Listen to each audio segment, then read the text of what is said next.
Hi, welcome back.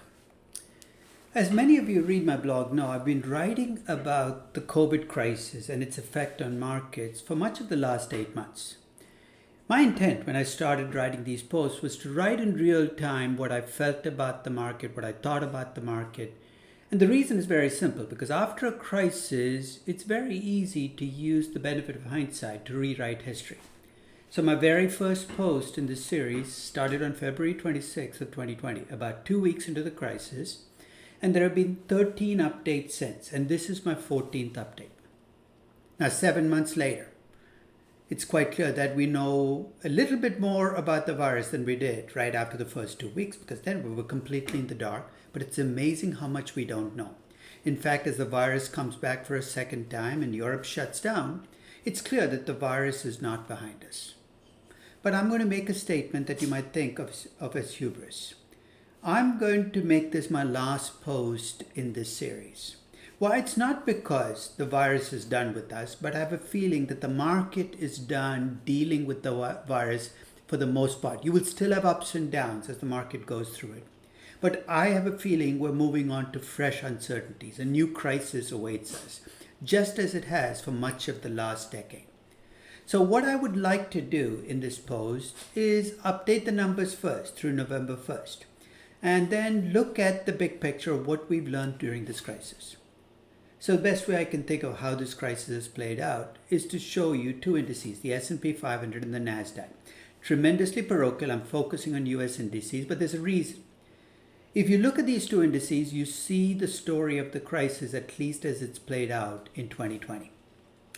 Let's start. In 2019, US equities had a really good year. They were up more than 30%. And when we started 2020, stocks continued on their upward path.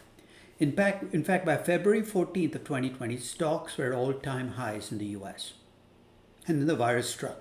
The virus had come out a few weeks earlier, but that was the day we woke up collectively to the recognition that this wasn't a virus that was restricted to Asia. It was going to affect all of us. And markets went into a tailspin.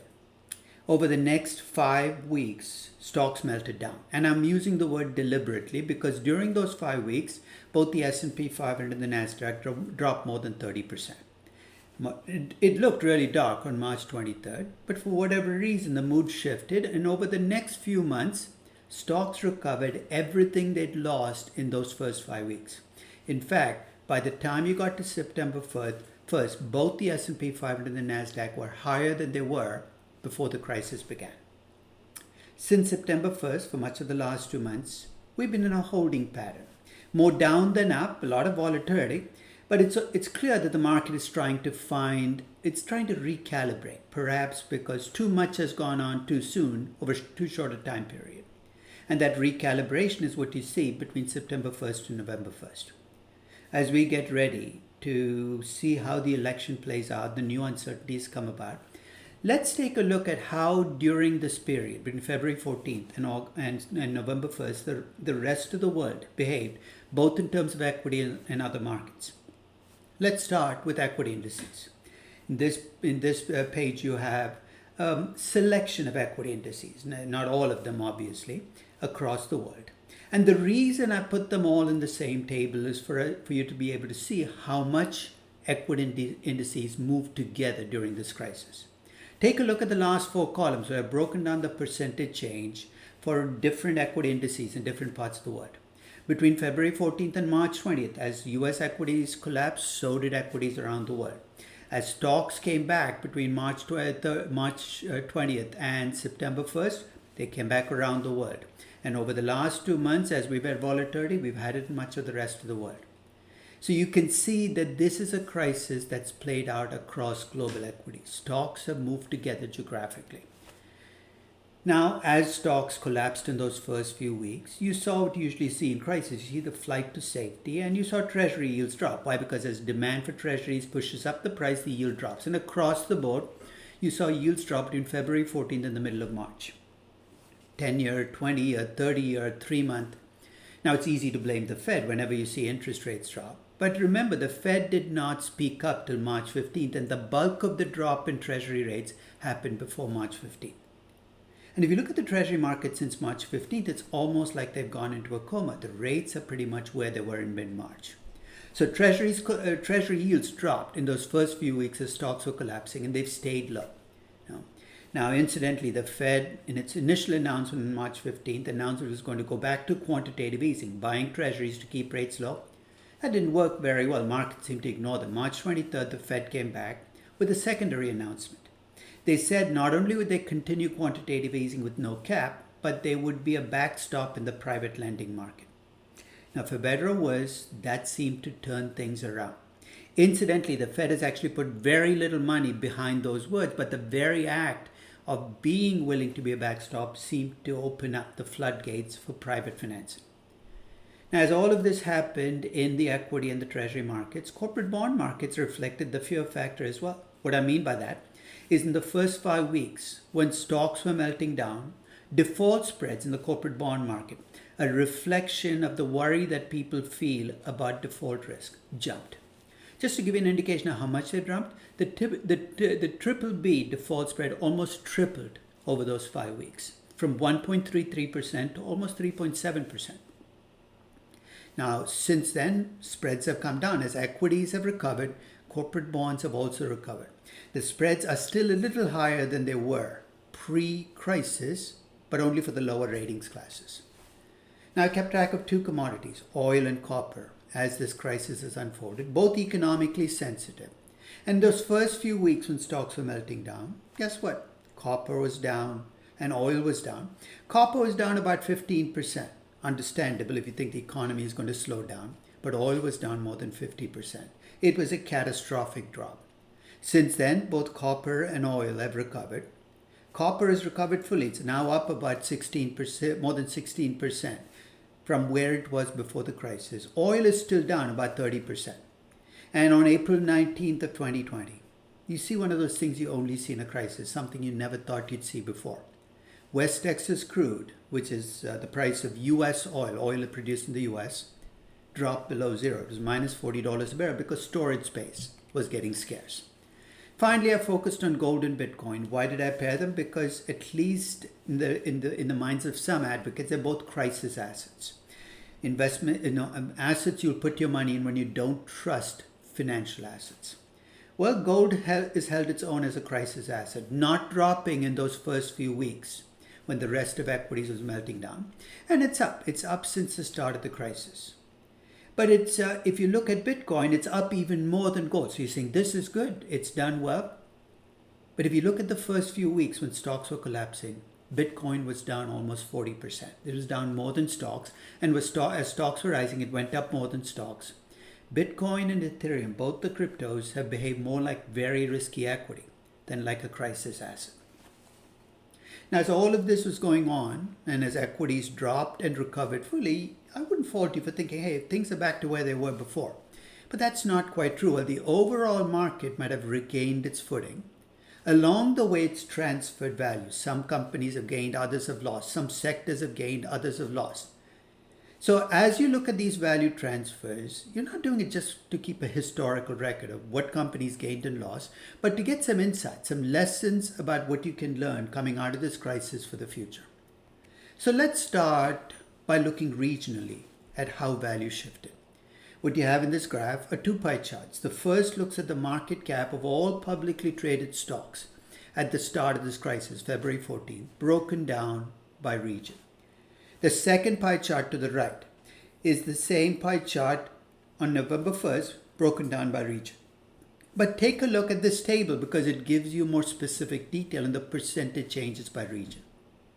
Here are the worst performing regions of the world: Africa, Latin America, Eastern Europe, and Russia. You're saying they're all emerging markets? Well, so is Asia. Asia looks pretty good. In fact, Asia was the best performing region of the world. Globally, equities might be back to where they were, but Latin America, Eastern Europe and Russia, and Africa are behind.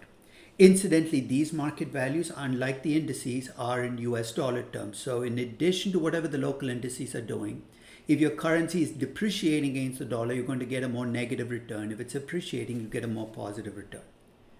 Now, what do Latin America, Africa, and Eastern Europe and Russia share in common? Well, I think it's not just that they're emerging markets, but they're heavily dependent on natural resource companies and infrastructure companies. And as we'll see on the next page, those are sectors that have been damaged badly. The worst performing developed market has been the UK, perhaps because of the worry about Brexit around the corner. Now, if you break down by sector and look at market cap changes, again, the pie chart from February 14th versus November 14th, again, you notice the value transfers. Here are the worst performing sectors. One is energy, the second is utilities, the third is real estate. Big infrastructure businesses. The fourth is financials. You're saying, why are financials in there? Well, if energy, real estate, and utilities are down, it's not because they're infrastructure companies, it's because they fund that infrastructure with debt. In other words, if they fail to make the debt payments, guess who's left holding the bag? Financials live in reflected glory and reflected pain, four worst performing sectors. The best performing sector now, as of November 1st, is consumer discretionary. Consumers are back. So it's not just investors and markets, consumers seem to be back in many markets. The next best is technology, then comes healthcare. There's a rhyme or reason to how this market has reallocated wealth because all of those make sense. Now, if you want to break this down into more detail and look at the winners and losers, the 10 best performing industries and the 10 worst performing industries, here's the list. Take a look at the best and worst performers, and again, you'll notice a pattern. Among the worst performing industries, you see a lot of infrastructure business, you of course see energy, and you see financial services. In the worst performing industries, you see a lot of technology and healthcare. This has been a crisis that's been tough on capital intensive businesses, much better for capital light businesses. So let's keep building on this theme and talk more about value transfers. In my previous 3 posts, I talk about the demise and perhaps the untimely end of value investing, though there's hope. And I talked about how value investing has behaved during COVID. So I'm going to update those tables, looking at how value and growth stocks have performed during the crisis. Now, I'll confess up front that I'm paying short shrift to value investing by looking at just low PE and high dividend yield stocks. But that's the subset of the market that value investors most focus on. If you look at stocks classified based on PE ratios at the start on February 14th of 2020, at the start of this crisis, and you look at how these stocks have performed during the crisis, it's no contest. Take a look. The lowest PE stocks have lost value. They've dropped in value. The highest PE stocks have increased in value. I've broken them down by decile. You can see low PE stocks have lost value during this crisis. The highest PE stocks have gained. If you break stocks down based on dividend yield, stocks that pay no dividends or very low dividend yields have gained at the expense of stocks that pay very large dividends. So if you're a value investor holding on to low PE and high dividend as your basis for survival, this has been a tough 8 months for you. Now, if you break companies down by life cycle, young versus old, again you see this phenomenon play out. When you break companies down by corporate age, from youngest to oldest, the youngest companies have done very well during this crisis. The oldest companies have been punished. In a strange way, the crisis is replicating what the virus is doing to the human population. And if you break companies based on growth, the highest growth companies have done much better than the lowest growth companies. This crisis has transferred wealth from low growth older companies to high growth younger companies. And no post on equities is complete without looking at 6 companies. You know what 6, right? Facebook, Amazon, Netflix, Google, plus Apple and Microsoft. These companies, I wrote about more extensively in my last post, accounted for 15% of the increase in market cap in the last decade. During this crisis, the stronger become stronger. If you look at that black line, that's a percentage of the overall market cap of US equities. That comes from the FANGAM stocks. They have gained 1.2 trillion, actually more than 1.2 trillion, closer to 1.3 trillion in market cap collectively during this crisis, just those 6 companies. Collectively, US equities without the FANGAM stocks would be down 1.3 trillion. So if you think US equities have recovered from the worst of this crisis, you need to thank these 6 stocks for the recovery. So if I were to summarize what this crisis delivered, perhaps the most instructive table I can give you is one that divides companies into risk on and risk off. Risk on companies are high risk, generally high risk categories, young companies, high growth companies, high PE companies, essentially companies we used to characterize high risk businesses. And low risk, of course, is the exact opposite, low PE, high dividend yield. And as you can see from the previous graphs, I'm leading up to this, in almost every risk category, barring one, the risk-on companies, the companies that fall into the risky group, and I'm comparing the lowest and the highest deciles, the riskiest group has gained at the expense of the safest group. The only exception is debt. That is the only variable where you could argue that things have worked the way you'd expect them to. Indebted companies have done worse than companies with light debt loads. And I've kind of thrown out this theory about why that is, and you're welcome to disagree with me on it. I think the answer as to why this crisis has been so different from prior crises in how risky companies have been treated is the way risk capital has behaved. What's risk capital? It's capital invested in the riskiest investments, venture capital, IPOs, investments in high-grade bonds. And during this crisis, unlike prior ones, both venture capital and IPOs have stayed in the game. In fact, if you look at venture capital is investing as if it's 2019. Take a look at the first 3 quarters of 2020. They look very much like what you had in 2019. This has been a crisis where venture capital has stayed in the game. And if you look at IPOs, the third quarter of 2020, we had hit an all-time. We had more IPOs than we did in 2019, and a lot more money was raised. Risk capital has stayed in the game, and that's also played out in my computations of equity risk premiums. I won't bore you with this computation. You've seen me do this before. But basically, this is a forward-looking price of risk. And as expected, during the early days of the crisis, the price of risk shot up. Why? Because people were terrified. It peaked at about 7.8%, up from 4.8% on March 23rd. Since then, it's drifted down and down and down. And by November 1st, it's back to where it was at the start of this crisis. So if there's a big story in this crisis, it's the way risk capital has stayed in the game. I'm going to close this post off by looking at the market, because I know people are troubled by what the market is doing. They're troubled by the disconnect between what stocks are doing and what the economy is doing. How can stocks be going up if the economy is down? And they're troubled by whether stocks are in denial, whether stocks are reflecting the damage that's going to be created with the virus. I'm going to try to answer both questions. The first one is relatively straightforward. Why aren't stocks reflecting the economy right now? Because they never have. Let me back that up. In this graph, you have returns on stocks by quarter and changes in real GDP by quarter, going back to 1960, 60 years of data. If you look at the correlation between stock returns and real GDP growth in the same quarter, the correlation is not just close to zero, it's actually slightly negative. Historically, there has been no or even a slightly negative relationship between what stocks do during a quarter and what the economy does during the same quarter. You're saying that's crazy. Not necessarily. Markets are predictive mechanisms, and you see that predictive mechanism come into play when you look at the correlation between stock returns and GDP growth 1 quarter out, 2 quarters out, 3 quarters out, and take a look at what happens to correlation. It starts to climb. In fact, it peaks around 26% or 0.26, but only 0.26. It's good that markets are predictors, but they're noisy predictors, which means they can be wrong some or a big chunk of the time.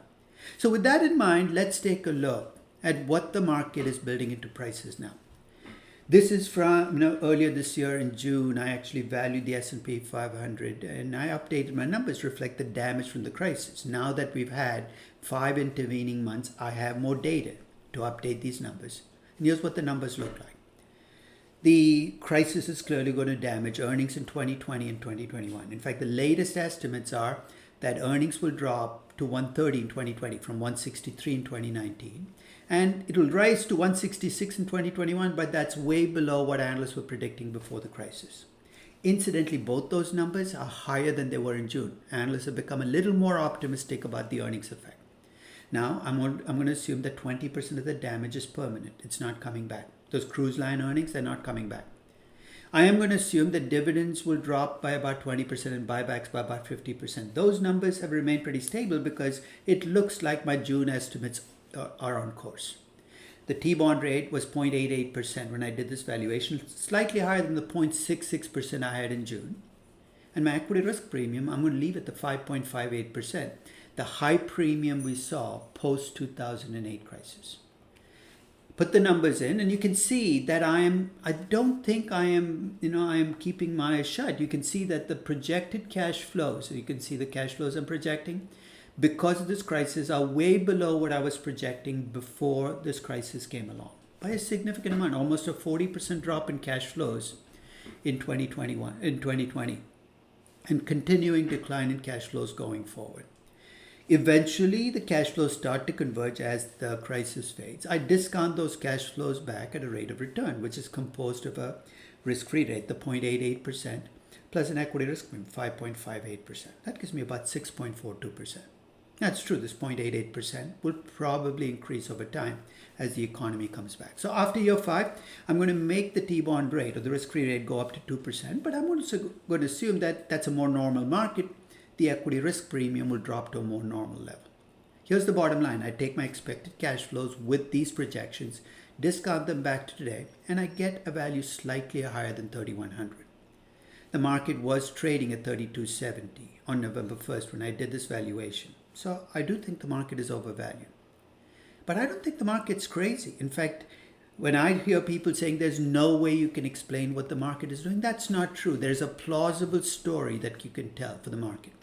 And if you don't agree with the story, rather than view the market as crazy, perhaps you need to look inward and say, hey, what am I assuming about the future, and what makes it different from what the consensus view in the market is?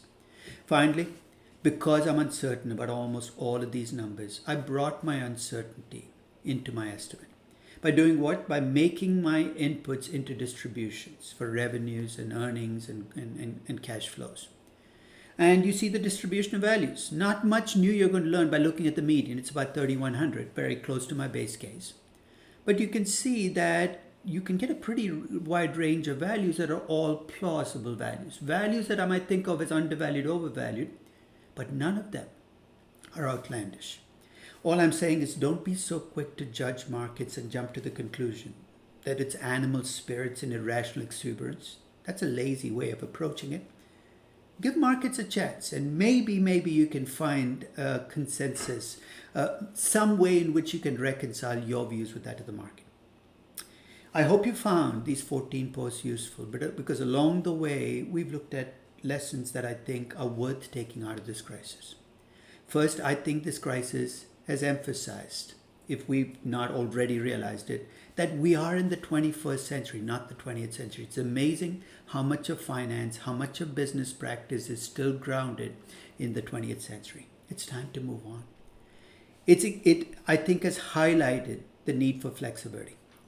In fact, when you look at companies paying dividends versus buybacks, and people said this is terrible, buybacks are what got companies in trouble, I think this crisis is going to take trend lines we've seen towards buybacks, towards more flexibility, and make them even stronger. I hope you found the session useful, and thank you very much for listening.